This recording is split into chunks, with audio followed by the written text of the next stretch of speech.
విశాఖపట్నం నుంచి వైఎస్ఆర్సీపీ నేతలంతా మూలపేట పోర్టు సందర్శనకు బయలుదేరుతున్నారు. ప్రభుత్వం కానీ పోలీసులు కానీ ఆంక్షలు పెట్టినప్పటికీ కూడా వైఎస్ఆర్ కాంగ్రెస్ పార్టీ హయాంలో తీసుకొచ్చినటువంటి మూలపేట పోర్టు అభివృద్ధి పనులను ప్రజలకు చూపించడం, దాని ద్వారా జరిగేటువంటి మేలుని వివరించేందుకు వైఎస్ఆర్ కాంగ్రెస్ పార్టీ శ్రేణులంతా కూడా పెద్ద ఎత్తున మూలపేటకు కదులుతున్నాయి. ప్రస్తుతం వైఎస్ఆర్ కాంగ్రెస్ పార్టీ విశాఖపట్నం జిల్లా పార్టీ కార్యాలయం నుంచి నేతలంతా కూడా బయలుదేరుతూ ఉన్నారు. మనతో పాటు కేకే రాజు, ఎమ్మెల్సీ వరద కళ్యాణితో పాటు నియోజకవర్గాల ఇన్ఛార్జీలు, అలాగే వైఎస్ఆర్ కాంగ్రెస్ పార్టీ కీలక నేతలంతా ఉన్నారు. మాట్లాడదాం.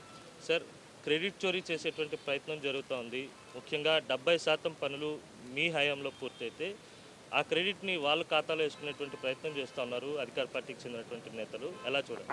గత వైఎస్ఆర్ కాంగ్రెస్ పార్టీ ప్రభుత్వం అధికారంలో ఉన్నప్పుడు జగన్మోహన్ రెడ్డి గారు ఆంధ్రప్రదేశ్ రాష్ట్రానికి ఉన్న సుదీర్ఘమైన తీర ప్రాంతాన్ని సద్వినియోగం చేసుకుని పోర్ట్లు, ఫిషింగ్ హార్బర్ నిర్మాణాల ద్వారా బ్లూ ఎకానమీ ద్వారా ఆంధ్రప్రదేశ్ రాష్ట్రాన్ని ఆర్థికంగా పరిపుష్టి తీసుకురావాలనే ఉద్దేశంతో పోర్టుల నిర్మాణం కానీ ఫిషింగ్ హార్బర్ల నిర్మాణం కానీ చేపట్టడం జరిగింది. అందులో ప్రధానంగా ఎప్పుడైతే పూర్వం మనం కళింగపట్నం పోర్ట్ అనే పిలుచుకునే వాళ్ళం, ఆ ప్రాంతంలో మూలపాడు పోర్టుకి జగన్మోహన్ రెడ్డి గారు భూసేకరణ కంప్లీట్ చేసి అక్కడ ఉన్న రైతులందరికీ కూడా నష్టపరిహారాలు చెల్లించి అన్ని రకాల అప్రూవల్స్ కూడా తీసుకొచ్చి 2023లో మూలపాడు పోర్టుకు శంకుస్థాపన చేయడంతో పాటు శరవేగంగా వైఎస్ఆర్ కాంగ్రెస్ పార్టీ అధికారంలో ఉన్నప్పుడు 70% పైగా పనులు పూర్తి చేయడం జరిగింది.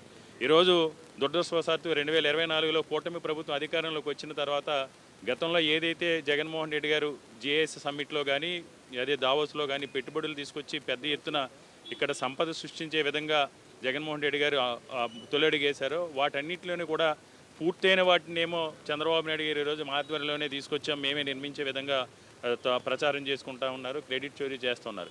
ఈరోజు ముఖ్యంగా మూలపాడు పోర్టుకి సంబంధించి మూలపాడు పోర్టు కనుక నిర్మాణం పూర్తయి మూలపాడు పోర్టు ఆపరేషన్లోకి వస్తే యావత్తు ఉత్తరాంధ్ర ప్రాంతానికి ఒక గ్రోత్ ఇంజిన్లా అన్ని రకాలుగా కూడా ఆర్థిక పరిపుష్టి తీసుకొచ్చి ఈ ప్రాంతాన్ని ప్రపంచ పటంలో ఒక వాణిజ్య ప్రాంతంగా నిలబెట్టే విధంగా మూలపాడు పోర్టు ఉపయోగపడుతుంది. అదేవిధంగా మూలపాడు పోర్టు నుంచి ఆ రోజు జగన్మోహన్ రెడ్డి గారు మూలపాడు పోర్టు నిర్మాణం, భోగాపురం ఎయిర్పోర్ట్ నిర్మాణం పూర్తి చేసి Bhogapuram airport, Visakhapatnam port, Mulapadu port దీనికి అనుసంధానం చేస్తూ ఒక మాస్టర్ ప్లాన్ రోడ్డును కూడా రూపొందించడం జరిగింది. వీటన్నిటినీ కూడా చంద్రబాబు నాయుడు గారు పక్కన పెట్టి ఈరోజు ఏ విధంగా వ్యవహరిస్తున్నారో మనందరికీ కూడా తెలిసిందే.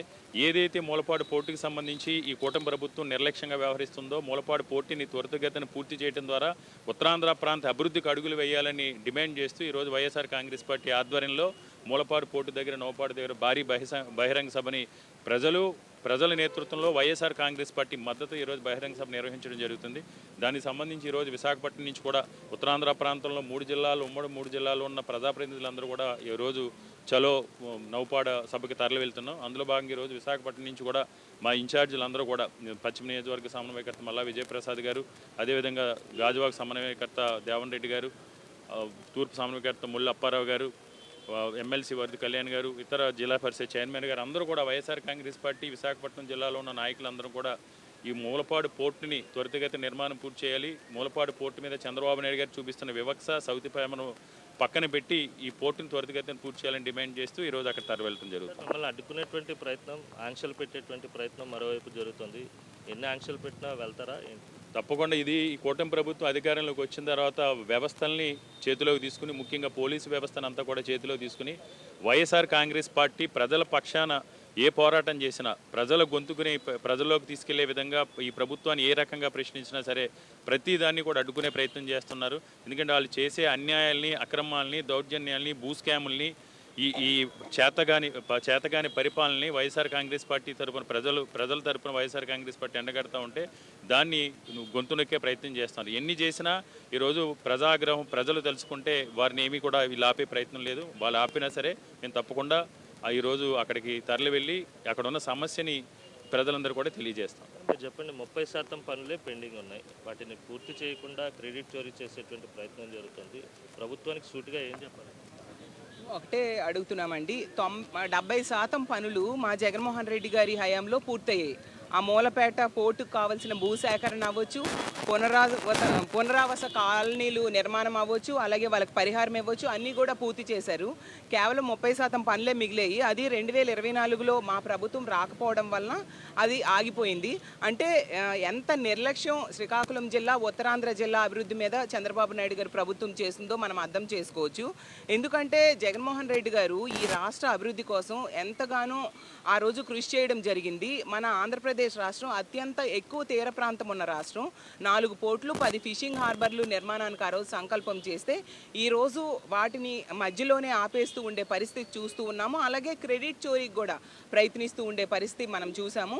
అలాగే మనం తీసుకుంటే భోగాపురం ఎయిర్పోర్ట్ నిర్మాణాన్ని కూడా వీళ్ళ క్రెడిట్గా వీళ్ళు అందరికీ చెప్పుకుంటూ ఉండే పరిస్థితి మనం చూస్తూ ఉన్నాం. అందుకే ఈరోజు మూలపేట పోర్టు నిర్మాణం పూర్తి చేయాలని, అలాగే అది జగన్మోహన్ రెడ్డి గారి హయాంలోనే 70% పనులు పూర్తయ్యాయని ప్రజలకి వాస్తవాలు తెలియజేయడం కోసం ఈరోజు చలో మూలపేట పోర్ట్ అనే కార్యక్రమాన్ని మా వైఎస్ఆర్ కాంగ్రెస్ పార్టీ ఉత్తరాంధ్ర అందరి ఆధ్వర్యంలో జగనన్న ఆదేశానుసారం సంకల్పించడం జరిగింది. ఇది మొత్తం మీద మూలపేట పోర్టు నిర్మాణం, దాని ద్వారా జరిగేటువంటి అభివృద్ధి, శ్రీకాకుళం ప్రజలకు జరిగేటువంటి మేలు, వీటన్నిటిని కూడా వైఎస్ఆర్ కాంగ్రెస్ పార్టీ శ్రేణులు ప్రజలకు వివరించేందుకు మూలపేట బయలుదేరుతున్నాయి. ఎన్ని ఆంక్షలు పెట్టినా మూలపేట వెళ్లి తీరుతోని వైఎస్ఆర్సీపీ నేతలు స్పష్టం చేస్తున్నారు. వీడియో జర్నలిస్ట్ అప్పలతో కలిసి అనిల్, సాక్షి టీవీ, విశాఖ నుంచి.